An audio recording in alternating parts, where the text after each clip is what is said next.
gotta tell what I feel.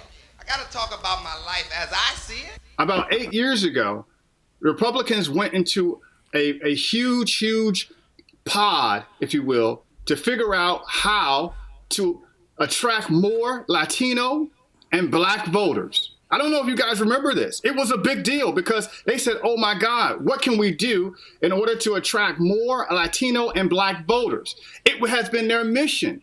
So it's not surprising to me that these efforts for Republicans now have, over the years, shown a higher result because of what they've done. They've reached out. And I've said this before on this podcast, and I'll say it again.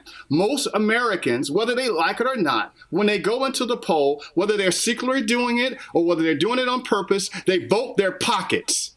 They want the money. Yeah, I'm sorry about the Black people. When it comes to my pocket, I'm sorry about the women. I'm sorry about abortion.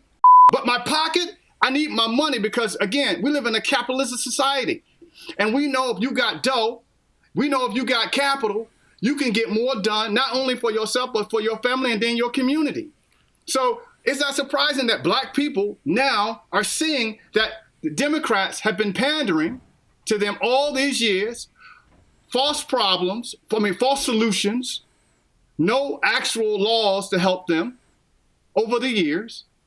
And number two, I mean, even though they won, I'm hoping that Biden and Kamala doesn't give us another fucking crime bill, because that's the last thing Black people need is another fucking crime bill. So it doesn't surprise me now, at the end of the day, even though they lost, they are seeing Democrats actually compete in places like Texas, Georgia, places where these were shoo-ins for Republicans, shoo-ins. But now Democrats are changing because the Republicans are also doing their work as well. So it doesn't surprise me that this race is as much close as it is. My issue is the fact that at the end of the day, there has to be a winner and loser. And to be honest with you, I don't know how white people are going to respond to this loss. I don't know. It depends. I'll tell you, George. This is a long topic and maybe one suited for a whole episode. I told the people already we're gonna be here for a minute, Chris. Let it out, man. Shit, we ain't got shit else to do. There is a potential for something brewing on the right that is just as Trump tapped into the left-wing politics in order to stick it back to the left on a political level. What is potentially brewing now on the right is what we see on the left in terms of activism. And we have to remember that Republicans, conservatives, by their nature, are very orderly. When they try to, unlike Antifa, when they try to kick the mailbox and miss or stub their toe, these guys aren't going to miss and they ain't going to stub their toe. They're going to hit the target. So we have to be very careful from this moment on, in the media specifically, about how we treat these people. If you ostracize 70 million people, you are in for such a potential world of hurt in the future, because we don't know who was just inspired by Trump.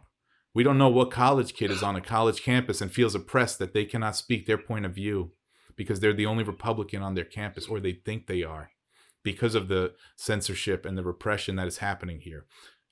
Also, to the Republicans, I don't believe in, just as I don't believe in what Antifa was up to, I don't believe in that shit we saw over the weekend with caravans and all that stuff too.